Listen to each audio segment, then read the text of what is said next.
bitter criticism. This time, reading. I guess this was the last times I'm going to read something from Al Jazeera. I mean, something from the Middle East or East or West Asia. Atención. Para abrir la puerta del tren, presione el botón cuando se ilumine. Can you see there's nothing else from there's not live updates from there's no coverage from there's no coverage from the Israel genocide, from the Israeli conflict.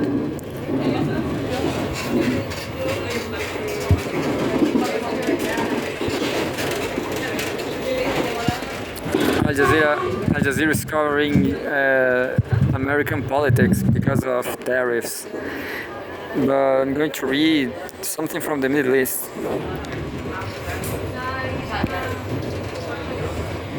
So yeah, looks like the conflict in the Middle East just is over. It's just over, and I'm glad. I guess it's fine.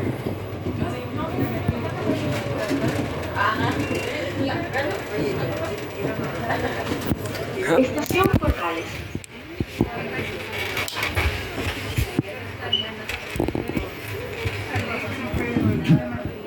So says Israel destroys buildings in the West Bank's Jenin after killing elderly men. Explosions heard throughout Jenin, part of Israeli military operation in the city and its adjacent refugee camp. February 2nd. February 2nd, I updated 2 hours ago. This is a regular news. I guess this is the end of the conflict. But yeah, so there's just one dead, one kill today. Israel has destroyed multiple buildings in the occupied West Bank's Jenin refugee camp. Hours after its forces killed a 73-year-old man, the Palestinian Ministry of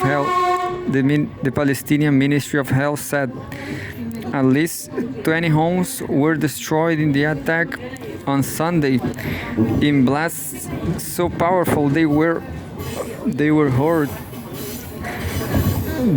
across Jenin and in surrounding towns. Palestinian news agency Wafa reported. Al Jazeera Arabic correspondents added that the explosions blew up a residential block in the camp's. El bloqueo de puertas puede provocar retraso.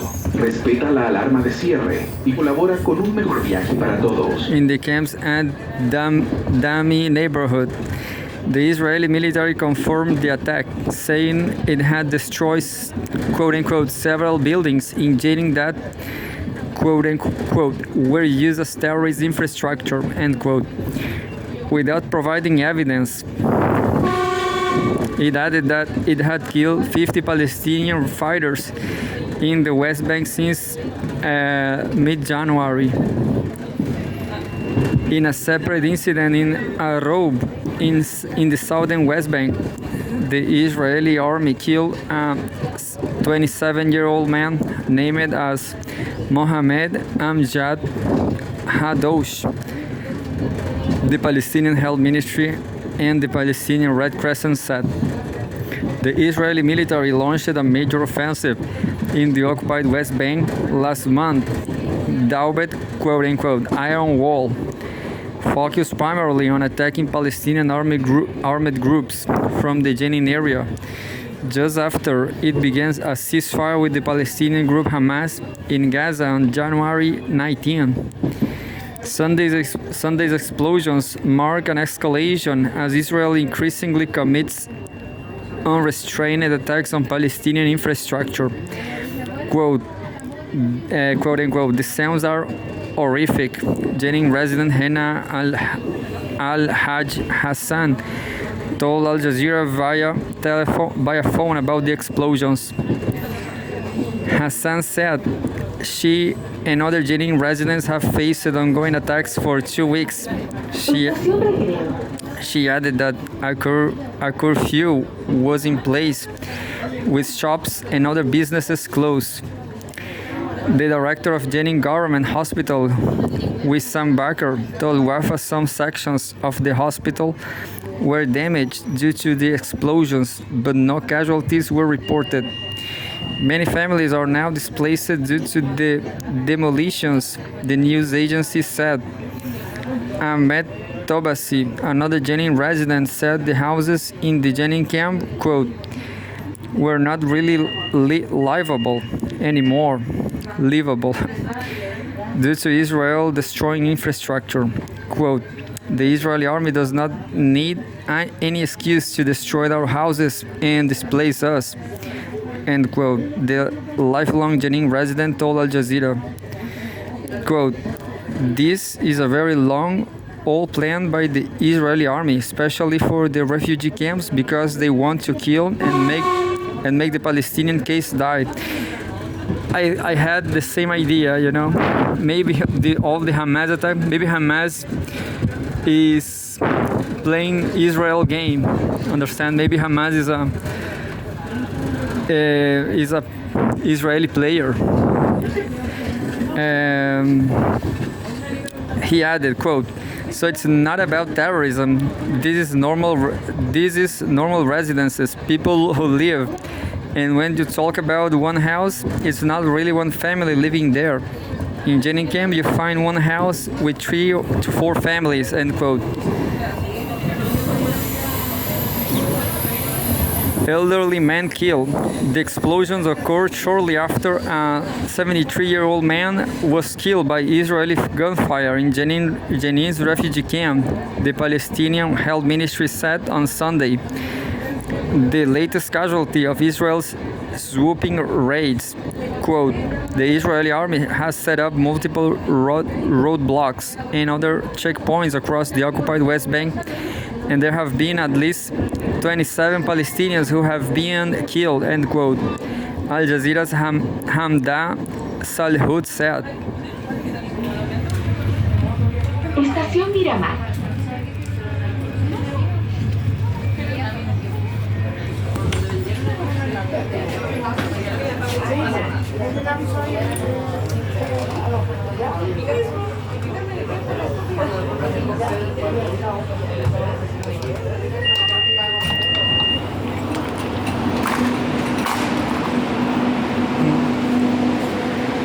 I'm going to stay here to read to the end, but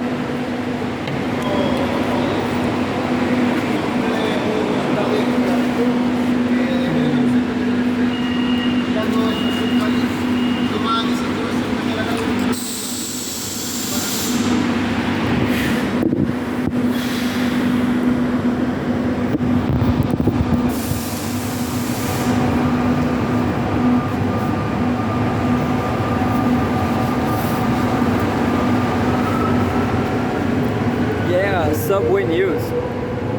Many of them are civilians, including a 2-year-old girl who was shot in the head while eating dinner at home with her family, and a 73-year-old elderly man shot by Israeli forces this morning, end quote. Witnesses reported a large deployment of Israeli forces on Sunday morning around the towns of Tubas and Tamum, southeast of Jenin. The army said early on Sunday that a quote-unquote tactical group had begun operations around Tamun and had uncovered weapons. It added it was extending the counterterrorism operation to 5 villages. It also distributed leaflets in Arabic saying the operation was meant to, quote, eradicate armed criminals, the lackeys of Iran, end quote. The Israeli government accuses Iran, which backs armed groups across the Middle East, including Hamas in Gaza, of attempting to send weapons and money to armed Palestinian groups in the occupied West Bank.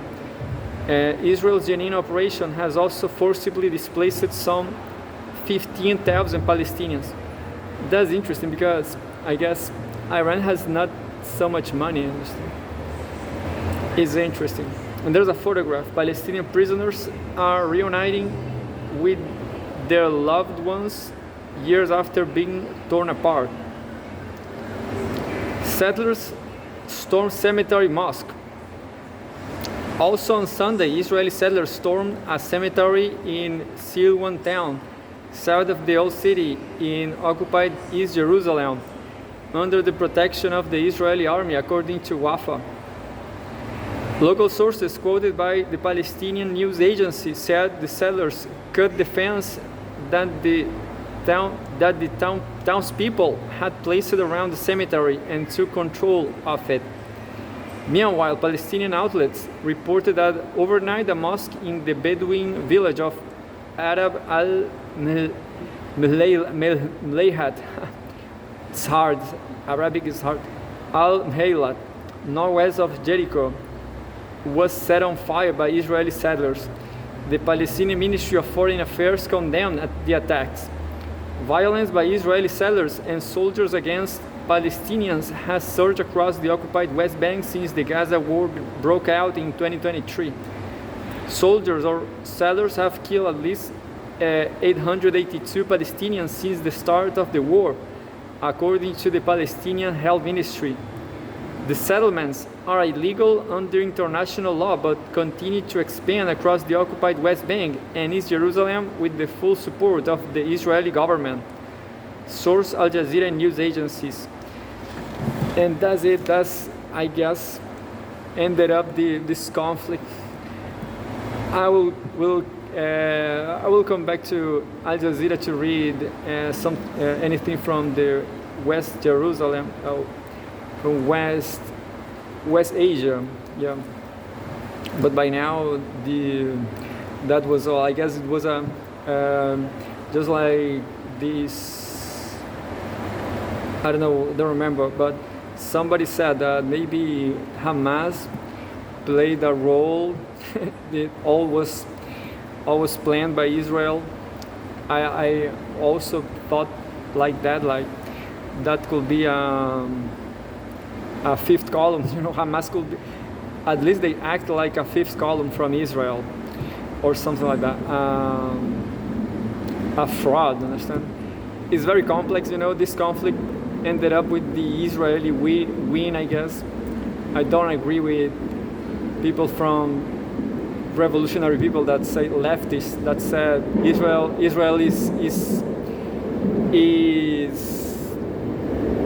is losing. I guess Israel is definitely not losing.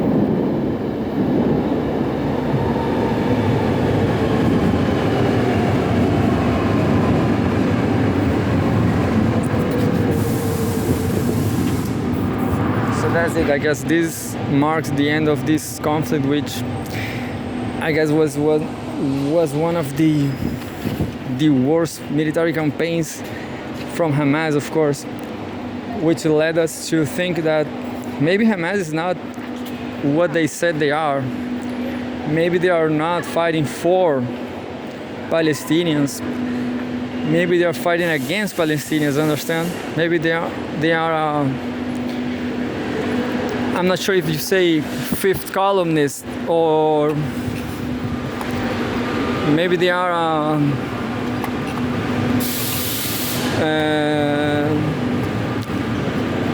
because fifth columnist is just about journalism, but yeah, maybe they are mercenaries. But this defeat is definitely like they played a role of mercenaries for Israel. But anyway,